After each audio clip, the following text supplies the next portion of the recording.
But இருந்தாலும் எங்கள் கட்சியை சேர்ந்த நிர்வாகிகள் தோழர்கள் மேலே எஃப்ஐஆர்.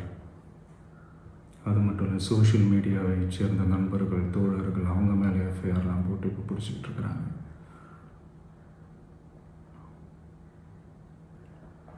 சிஎம் சார்,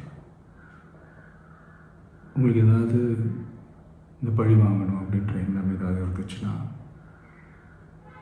என்ன வேணாலும் பண்ணுங்க. அவங்க மேலே கை வைக்காதீங்க. நான் ஒன்று வீட்டில் இருப்பேன், இல்லை நான் ஆஃபீஸில் இருப்பேன்.